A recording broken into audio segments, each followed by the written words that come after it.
Bueno, buenas tardes a todos. Vamos a pasar con la conferencia de niveles de referencia de Adlyn López. Adlyn es ingeniera física del Instituto Superior de Ciencias y Tecnologías Nucleares, magíster regional en física médica del Instituto Venezolano. Ok. Bueno, entonces vamos a tener un cambio en la programación en estos precisos momentos. Sorpresa, no era almuerzo. No, mentiras. El almuerzo viene después. Adlyn ha intentado comunicarse o estar comunicándose por streaming para resolver preguntas, pero en la dinámica que hemos tenido hoy también está disponible vía el correo de Acofimed o vía el correo propio pues de ella también. Bien, entonces continuemos.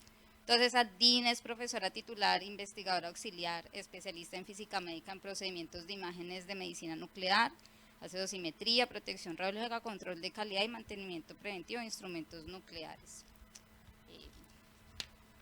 Y cuenta con una amplia experiencia como físico médico en medicina nuclear, radioterapia y oficial de protección radiológica. Su conferencia, titulada Niveles de referencia en medicina nuclear y su importancia en los procesos de optimización. Ya vamos.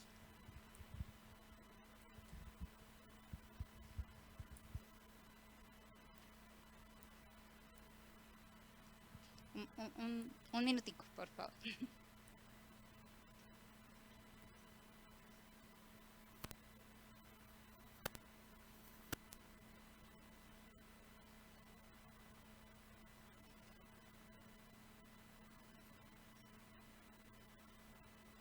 Hola a todos.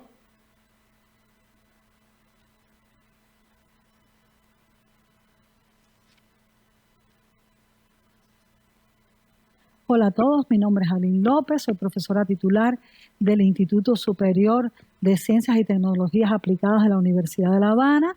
Estamos al frente de los posgrados de Física Médica y Protección Radiológica que tiene nuestra universidad y para nosotros es un placer estar aquí con ustedes hoy para conversar sobre los niveles de referencia en medicina nuclear y la importancia que estos tienen dentro de los procesos de optimización. Estoy a la orden para cualquier duda que tengan y bueno, aquí tienen mis datos. En esta charla daremos una breve introducción sobre la importancia que tiene la exposición médica sobre los niveles que ha alcanzado a nivel mundial y vamos a hablar de los conceptos básicos que se relacionan con la optimización y con los niveles de referencia para el diagnóstico. También mencionaremos el papel que estos juegan dentro de las normas básicas de seguridad y también la importancia que poseen para la optimización. Para nadie es un secreto que la exposición médica ocupa en los últimos años el primer lugar en aportar dosis a la dosis colectiva que se recibe a nivel mundial por fuentes no naturales. De manera que ha surgido una preocupación creciente sobre el tema de disminuir y optimizar la exposición médica. Y por eso, desde el llamado de Bonn a la acción, se han generado un conjunto importante de acciones en función de disminuir las dosis innecesarias a los pacientes y de optimizar la exposición médica. Ahora bien, ¿qué es lo que establece el llamado de Bonn a la acción? Bueno, pues establece 10 acciones principales que comienzan por la justificación, continúan con la optimización, que además involucran a los fabricantes, abundan en las acciones de formación y capacitación de los profesionales de la salud en materia de protección radiológica. Por supuesto, trata de aumentar la investigación estratégica para los temas de protección radiológica en medicina, así como la información mundial mejorada sobre las exposiciones médicas y sobre la exposición ocupacional en medicina. También se trabaja sobre la prevención de los incidentes y accidentes de los usos médicos de la radiación, sobre aumentar la cultura de seguridad radiológica en la asistencia sanitaria, también acciones en función de incrementar el diálogo sobre el riesgo y los beneficios de la radiación y también, por supuesto, todas las acciones en función de implementar mejores requisitos de seguridad a nivel mundial. Todo esto en función de mejorar la protección radiológica al paciente. ¿Qué es lo que ha cambiado referente a lo que existía antes? Bueno, pues hay un creciente interés internacional en función de mejorar y reducir la exposición médica. Y bueno, esto trae acciones en función de la protección radiológica, de la calidad de la atención, de incluso personalizar algunas acciones de la medicina, aumentar la trazabilidad de la exposición, etc.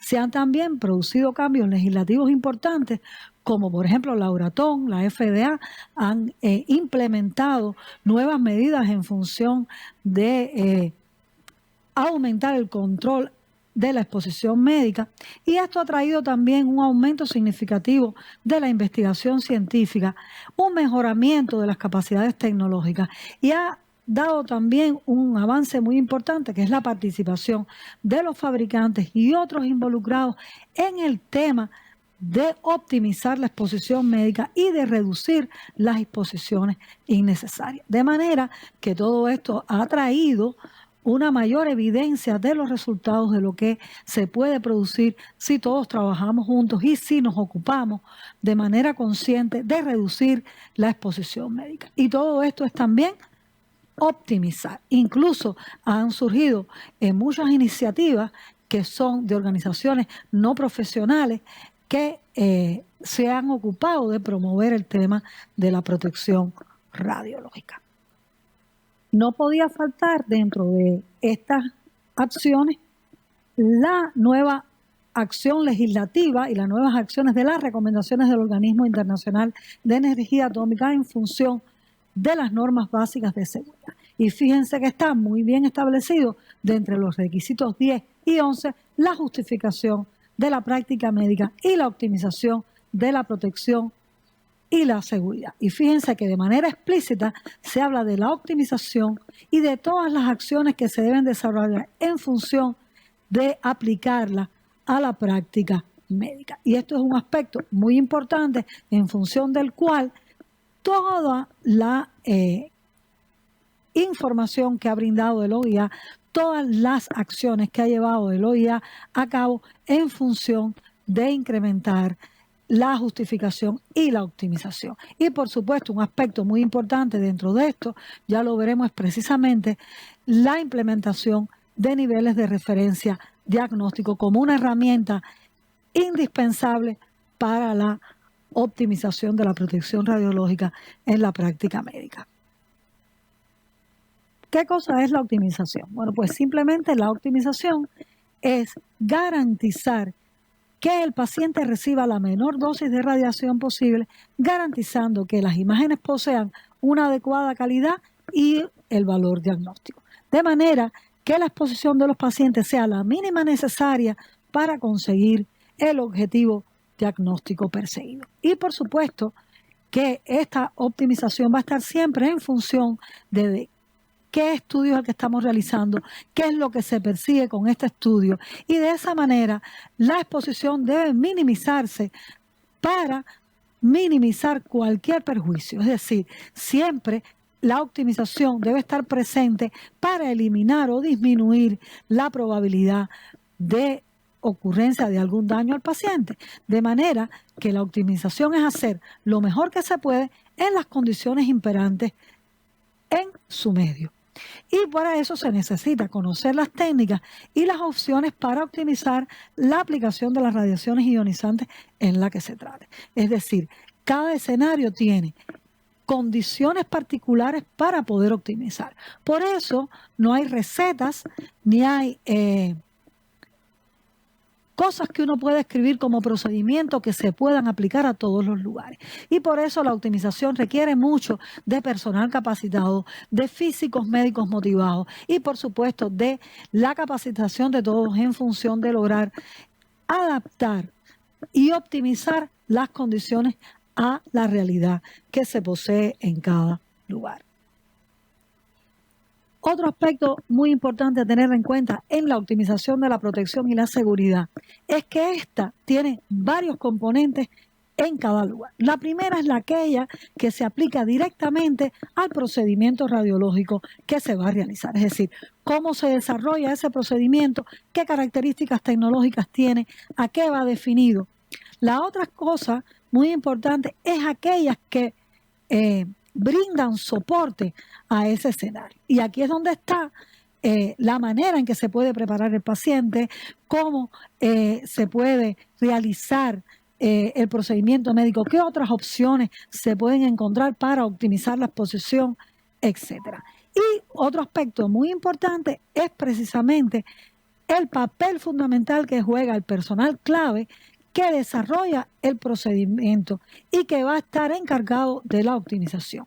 Y dentro de este personal, por supuesto, están los médicos practicantes, los tecnólogos que realizan la práctica y, por supuesto, los físicos médicos, entre otras personas. De manera que la optimización es un proceso de todos y que tiene múltiples etapas. Acá vemos que la optimización, visto desde las normas básicas de seguridad, se describe a partir de varios aspectos. Las consideraciones de diseño de la instalación que pueden favorecer la optimización, aquellas consideraciones operacionales que hablan de la generalidad, a partir de la cual se vincula muy estrechamente la justificación y la optimización en manera que uno selecciona el procedimiento de acuerdo a lo que tiene justificado el paciente y que bueno, aquí van las características de las imágenes diagnósticas que se seleccionan, si hay o no la necesidad de una terapia con radiofármacos y también se introducen las características para el embarazo y las mujeres amamantando dentro de las condiciones operacionales del servicio que favorecen la optimización. Están también los aspectos como las calibraciones que tienen aspectos muy importantes como el estudio de las incertidumbres de las dosis que estamos brindando, la dosimetría del paciente, es decir, cómo se calculan y se estiman las dosis dentro de los procedimientos diagnósticos, dentro de la terapia con radiofármacos y dentro de los procedimientos guiados por imagen, donde vamos a tratar de optimizar las dosis y vamos a tener una herramienta para conocer qué es lo que se recibe por cada uno de los procedimientos y cómo podemos disminuirlo. Va a jugar un papel muy importante en los niveles de referencia para el diagnóstico como una herramienta indispensable para la optimización actual, como vamos a ver más adelante. Están también los aspectos relacionados con el aseguramiento de calidad de la exposición médica, es decir, todos los procesos más organizados se dan al traste si no se realiza un aseguramiento de calidad. ¿Por qué? Porque un equipo mal calibrado, un equipo que no tenga el control de calidad, pues puede faxear el procedimiento guiado por imágenes y puede brindar una imagen con mala calidad diagnóstica y por supuesto un papel importante dentro de la optimización lo juegan también las restricciones de dosis para cuidadores y acompañantes y para los voluntarios dentro de las investigaciones biomédicas. Y todo este escenario es parte de la optimización de la exposición médica. Ahora bien, ¿qué es un nivel de referencia para el diagnóstico? Bueno, pues el nivel de referencia para el diagnóstico es un valor de una magnitud que se establece como forma de nivel de investigación para identificar niveles inusualmente altos o inusualmente bajos de la exposición al paciente y que caracteriza un determinado estudio con una determinada indicación clínica. Y esta, al encontrarse valores inusualmente altos o bajos, se requiere una revisión local, o bien porque se excede constantemente o bien porque se encuentra por debajo, de manera que no se afecte la calidad del diagnóstico por imagen por esa dosis inusualmente baja, o bien porque no se produzca un exceso de dosis al paciente que no esté justificado. Y estos niveles de referencia para el diagnóstico deben estar siempre basados, si son niveles regionales o nacionales, en la información que sea representativa del país o de la región, considerando que los distintos tipos de equipos disponibles para imágenes a lo largo de todo el territorio y, por supuesto, en el caso de medicina nuclear, de las características de los radiofármacos que se emplean, de las características incluso étnicas y fenotípicas que tienen las poblaciones de los diferentes países. Y por eso es tan importante tener en cuenta que los niveles de referencia para el diagnóstico son típicos de cada país y son típicos de cada lugar. ¿Por qué? Porque las características tecnológicas, las características de las enfermedades y las características como tal de los pacientes pueden ser diferentes entre una región y otra. Y por eso es muy importante tener en cuenta este concepto desde el punto de vista práctico. Y los niveles de referencia para el diagnóstico realmente no es un concepto nuevo. A ver, un aspecto muy importante de los niveles de referencia para el diagnóstico es que estos no son límites de dosis, ni van a permitir diferenciar una buena o mala práctica médica. Tampoco son restricciones a la exposición individual del paciente. El paciente debe recibir la dosis que requiere para obtener el diagnóstico adecuado de manera óptima. Y por eso decimos que no permite diferenciar una buena o una práctica médica. ¿Por qué? Porque estar por debajo de ese nivel de referencia no siempre significa que usted está haciéndolo de manera adecuada. Por eso los niveles de referencia deben siempre establecerse y además actualizarse de forma periódica. ¿Por qué? Porque los escenarios, los instrumentos pueden cambiar y se pueden establecer técnicas más novedosas que permitan la reducción de dosis y eso puede incluso derogar los niveles que están establecidos. Esto también es muy importante, ¿por qué? Porque durante las revisiones de dosis periódicas uno debe realizar auditorías internas en cada centro, se debe observar que las dosis típicas que encontramos están a nivel de los niveles de referencia de diagnóstico e investigar, por supuesto, si las dosis son sustancialmente superiores o sustancialmente inferiores a esos niveles de referencia establecidos. Es decir, actúan como un nivel de observación. Las métricas de dosis que se establecen a nivel general no son la dosis absorbida ni la dosis efectiva, sino que son magnitudes que se establecen en función de la práctica que usted realiza y que son fácilmente medibles y que por supuesto se relacionan de una forma u otra con la dosis que recibe el paciente. Está claro que en medicina nuclear elegimos la actividad, pero hay algunas fuentes que están tratando de también implementar otras métricas como es la actividad por peso del paciente o como es la actividad por superficie corporal del paciente. De cualquier manera, estas métricas deben seguir las recomendaciones de la Comisión Internacional de Unidades y Medidas de la Radiación, como le decimos normalmente, ICRO. Un aspecto importante de los niveles de referencia para diagnóstico es que se establecen para cada sistema de diagnóstico por imagen. Es decir, no se deben comparar un sistema con otro si no tienen la misma función y no es el mismo sistema imagenológico. Un ejemplo clásico son los niveles de referencia que se pueden establecer para un equipo híbrido donde el CT tiene la función de brindar un mapa de atenuación y las que se obtienen con un CT con intención totalmente diagnóstica. Los valores típicos de las magnitudes que vamos a utilizar se relacionan con la dosis, pero además deben definirse para los diferentes tipos de examen o procedimientos asociados a determinadas indicaciones clínicas. Y un ejemplo típico son los fármacos. Los radiofármacos tienen diferentes aplicaciones clínicas y los valores de actividad que uno valora o calcula como nivel de referencia pueden ser totalmente diferentes para cada indicación clínica. Y por supuesto, estos se van a estimar a partir de la mediana observada en muestras representativas de grupos poblacionales particulares, por ejemplo adultos o por ejemplo niños de diferentes tallas. Es decir, que los valores que se encuentran fuera de ese grupo representativo poblacional, pues simplemente no se pueden referenciar como nivel de referencia. A ver, el concepto de un nivel de referencia,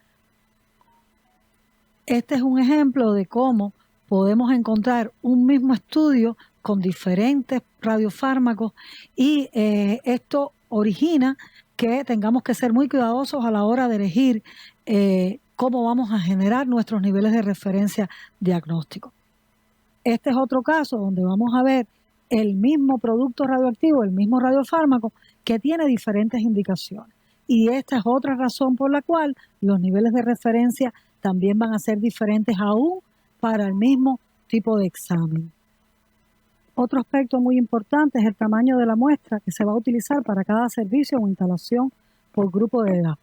Es decir, esto va a depender, por supuesto, de la frecuencia del procedimiento de imagen y de la variabilidad de los indicadores de dosis que tengan los pacientes. Debe ser lo suficientemente amplia para asegurar la confianza en la determinación de la dosis típica que tiene cada lugar. Usualmente se acepta la cantidad entre 10 y 20 pacientes si son exploraciones no complejas y existe una homogeneidad en los resultados que se obtienen dentro de los indicadores de dosis. Pero la ICRP recomienda de 20 a 30 pacientes. Y bueno, nosotros hemos estado manejando en el proyecto latinoamericano que tenemos un valor de 30 siempre que sea posible para adultos. Y bueno, por supuesto, desde el punto de vista estadístico se va a preferir que sean siempre más de 100 pacientes por estudio para poder establecer niveles de referencia nacionales o regionales. Pero la realidad es que debe ser una estadística que represente de la forma más homogénea posible cada uno de los equipos que se poseen y de los procedimientos que se realizan. Es decir, los valores deben ser estadísticamente confiables. Otra cosa muy importante, que es en el caso de la metodología para... Ahora bien, ¿qué herramientas o descriptores estadísticos vamos a emplear para obtener los niveles de referencia diagnóstico en cada etapa? Nos vamos a utilizar fundamentalmente dos, la mediana y los percentiles. Hemos hablado de la forma de tipificar el percentil, que es el método más usado y recomendado incluso. Ahora bien, ¿cómo obtener los niveles de referencia diagnóstico típicos teniendo en cuenta todo esto que hemos venido explicándoles hasta ahora? La primera cosa muy importante para establecer los niveles de referencia para el diagnóstico a nivel local son determinados aspectos organizativos. La primera cosa es la voluntad administrativa o de la gerencia que coordine y apoye este estudio. ¿Por qué? Porque este estudio va a llevar la participación de personal, los recursos, manejo de información, etcétera, que requiere que la dirección del hospital, la dirección del servicio esté completamente involucrada de la importancia de este proceso y dentro de este proceso. Otro aspecto muy importante es la selección del personal, es decir, debe crearse un grupo multidisciplinario que va a participar dentro de este proceso de crear los niveles de referencia diagnóstico y por supuesto de revisarlos periódicamente. La otra cosa muy importante es desarrollar una preparación teórico-práctica adecuada de todo este personal para que se pueda garantizar la competencia para realizar las diferentes tareas. Es decir, no es seleccionar a una persona que no sepa exactamente qué es un nivel de referencia, cuál es la importancia que tiene, etcétera. Hay que establecer, por supuesto, un plan de acción y las responsabilidades de todo el personal que está involucrado en cada tarea. Otro aspecto muy importante son los elementos del programa de gestión de la calidad que van a estar relacionados con estos niveles de referencia. Y por eso siempre estamos hablando de que es correcto generar un procedimiento normalizado de operación para poder obtener esos niveles de referencia para diagnóstico típico dentro de una institución que garanticen la trazabilidad y la repetibilidad de este tipo de procedimientos. Después de esto, bueno, como metodología, uno va a registrar los indicadores de dosis específicos en muestras entre 20 y 30 pacientes típicos sometidos a la exploración médica a estudiar, que ya se definió dentro del protocolo con las indicaciones clínicas comunes. Si estamos hablando de un solo equipo, entonces vamos a utilizar la mediana como valor de referencia y, por supuesto, vamos a calcular el percentil 75 de los valores descriptores de dosis encontrados para cada tipo de examen si vamos a obtener DRL a nivel local, a nivel de una región o a nivel nacional. Y, por supuesto, vamos después a comparar estos niveles de referencia para el diagnóstico con los valores publicados para prácticas similares con el fin de indicar o de tener una idea del desempeño relativo o del grado de urgencia con que se debe optimizar o estudiar la técnica de este procedimiento médico en particular. Y fíjense que aquí es donde empieza esta labor importante de optimización y donde de alguna manera uno comprueba la importancia que tiene para la optimización, es precisamente en la comparación con esos valores. Y precisamente si estos valores se hallan por debajo de un nivel de referencia diagnóstico recomendado nacional o internacional, esto no significa que el desempeño sea satisfactorio, pues se deben revisar siempre las técnicas de exploración para identificar si esa reducción de dosis o esa disminución compromete o no el objetivo clínico del examen, o si se justifica por la introducción de una nueva tecnología que ya requiera que se revise de nuevo el procedimiento. Y eso hace que haya una conciencia de la importancia de la optimización y de la claridad de que se cumpla el objetivo diagnóstico del examen.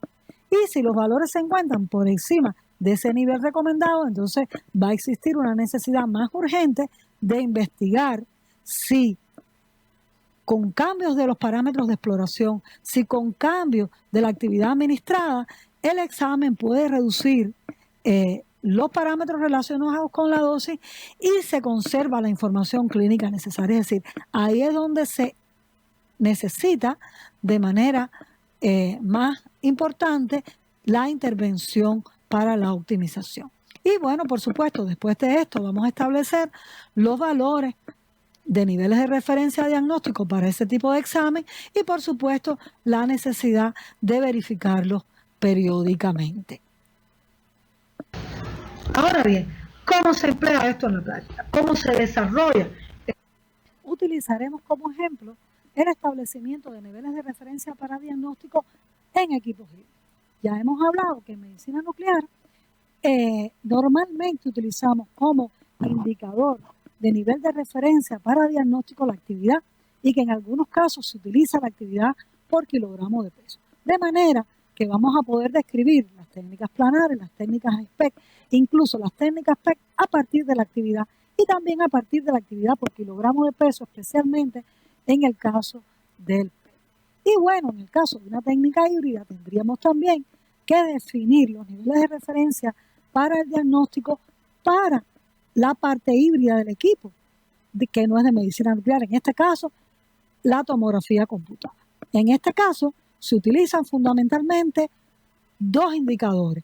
El índice de Kerma volumétrico, conocido como CTDI-vol, que se expresa en miligray, el producto Kerma longitud, comúnmente también denominado producto dosis longitud, expresado en miligray por centímetro, y en los últimos años se ha introducido un nuevo parámetro que es más dependiente de la realidad del paciente y menos del maniquí, que es la estimación de dosis por tamaño o por grosor específico del paciente y que se conoce por sus siglas en inglés como SSD y que también se expresa en miligray y que va a depender de el grosor del paciente, es decir, la relación entre las medidas anteroposteriores del paciente y las laterales.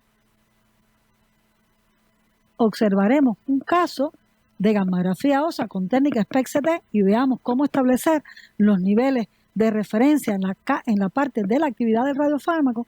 Y fíjense aquí, hemos seleccionado para un solo equipo 30 pacientes y observamos que como eran adultos, vemos que la distribución de actividad vamos a tener un conjunto de pacientes que no cumplen con los requerimientos del peso establecido. ¿Se acuerdan que habíamos dicho que íbamos a utilizar el estándar promedio de 70 kilogramos más menos 20? Y fíjense que todos estos números marcados en rojo los tenemos que sacar de la muestra. ¿Por qué? Porque lo que van a hacer es distorsionar los valores típicos de actividad en este caso. Y este ejemplo lo hemos traído aquí justamente para ilustrarles la importancia de observar las características de la población y de seleccionar correctamente los casos. Y fíjense que simplemente quitando estos pacientes, los valores que vamos a obtener como mediana son totalmente diferentes si escogemos la muestra de manera correcta.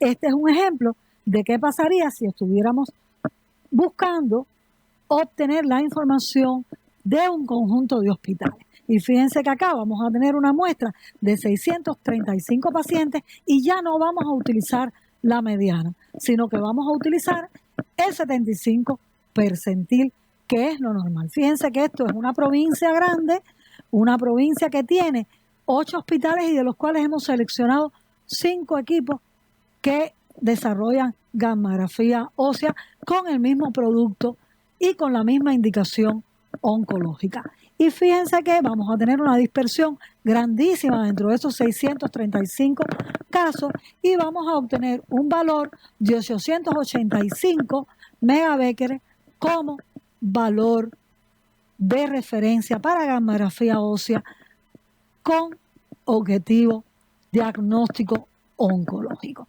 Estos son fundamentalmente pacientes con diagnóstico presuntivo de cáncer o bien de mama o bien de próstata que se están buscando su estadiamiento óseo o la presencia de metástasis ósea con este tipo de examen. Y fíjense que acá vamos a poder comparar con dos informaciones adicionales y vean la diferencia que existe entre el valor obtenido como nivel de referencia local para esta región y el caso de los niveles reportados en la literatura en una de la bibliografía que tenemos disponible. Veamos aquí los resultados con una revisión bibliográfica más amplia, es decir, varios de los datos reportados en la literatura para gammagrafía en adultos ósea con intención oncológica. Y fíjense que si miramos el valor típico de este hospital que realiza las pruebas con un SPECT-CT, vamos a obtener un valor de 721 megabecquerel.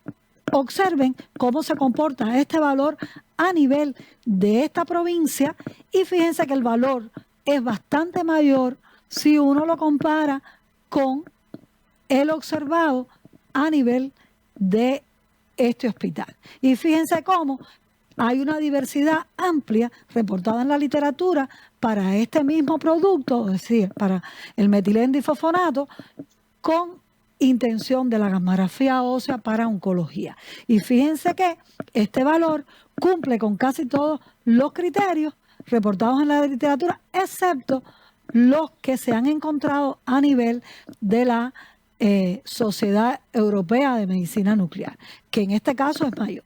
Y que bueno, esto es una excepción prácticamente bibliográfica porque miren el otro rango observado en la literatura. De todas formas, es algo que sirve de referencia para observar.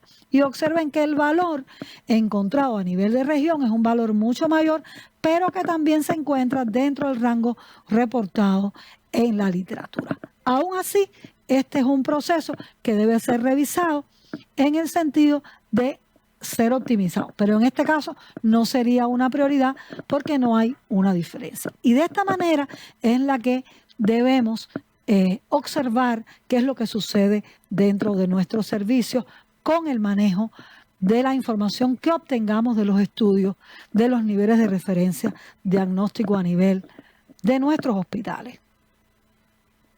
Este es un sistema desarrollado para poder estudiar la componente CT en la cual se registran otros valores. Es algo, una herramienta local que en este caso la utilizamos como ejemplo, pero si usted posee un sistema de gestión hospitalaria es mucho más fácil de obtener, pero bueno, estos sistemas no están muy extendidos en Latinoamérica y se han desarrollado por parte de algunas personas sistemas particulares para poder estar. Y este es el caso de una lectura de las imágenes de la información que está registrada dentro del DICOM para poder desarrollar este estudio de los niveles de referencia.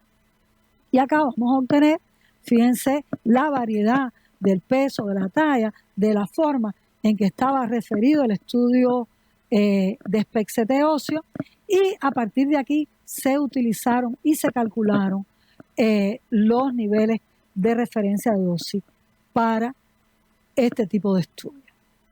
Estos son los valores que encontramos.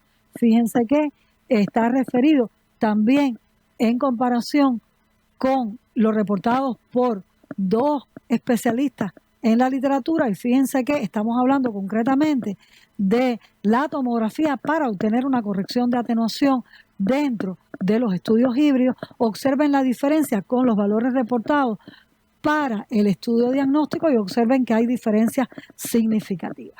Igual, en este caso, el estudio vuelve a estar dentro de los parámetros de referencia que teníamos, y eso llama la atención sobre la práctica y la elección de los protocolos que se ha estado desarrollando hasta ahora.